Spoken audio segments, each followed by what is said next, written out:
બેન શું કહેશો, મેયરના પદના નામની જાહેરાત છે તે થઈ ચૂકી?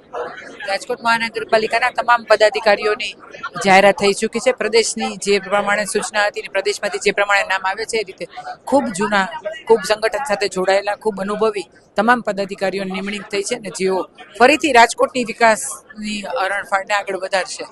ટિકિટમાં તો વિવાદ જોવા મળ્યો હતો, પરંતુ જે પદોની નામોની જાહેરાત થઈ છે એમાં પણ વિવાદ છે તે જોવા મળ્યો હતો.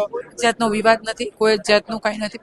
પ્રદેશમાંથી જે રીતે નામ આપવામાં આવ્યા, દરેક લોકોના નામ નક્કી કરી બીજા અન્ય નેતાઓ સંકલન છોડીને બહાર નીકળ્યા, ત્યારબાદ બીજી અન્ય જગ્યાએ પ્રદેશ પ્રમુખ જ્યારે એની સાથે અમે લોકો બધા બહાર ગયા, એ તો એક વહીવટી પ્રક્રિયાના ભાગરૂપે ઉપરથી નામ આવે ત્યાં સુધી અમે લોકો રાહ જોતા હતા. એટલા માટે વહીવટી પ્રક્રિયાના ભાગરૂપે બધા બહાર સાથે બેઠા હતા અને પ્રમુખે જાહેરાત કરવાની હતી, આપણા પ્રભારીશ્રીએ નામોની જાહેરાત કરવાની હતી, એટલા માટે થઈને અમે લોકો બહાર બેઠા હતા. નામની લિસ્ટ છે પણ એ પણ કાલે રાતે લીક થઈ હોય તેવા ચર્ચા હતી અને એ બાદ નામોની બદલી પણ થઈ છે એવી પણ ક્યાંક કોઈ જ વાત નથી. પ્રદેશમાંથી જે નામ નક્કી કરીને મોકલવામાં આવ્યા છે એ જ નામની જાહેરાત થઈ છે.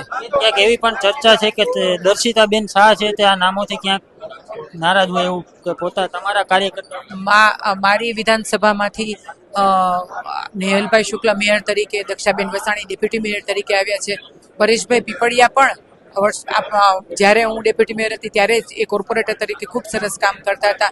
હિરેનભાઈ ખીમાણીયા ગત ટર્મમાં એ પણ 69 વિધાનસભાના જ કોર્પોરેટર હતા, એટલે એ પણ સાથે જોડાયેલા છે. અને સંજયસિંહ રાણા, બધા જ લોકો ખૂબ સરસ રીતે પાર્ટીના જૂના તમામ પદાધિકારીઓ છે, તમામ કાર્યકર્તાઓ છે અને ખૂબ સરસ રીતે કામ કરી શકે એવા અનુભવી લોકો છે. તમામને શુભેચ્છા પાઠવું છું.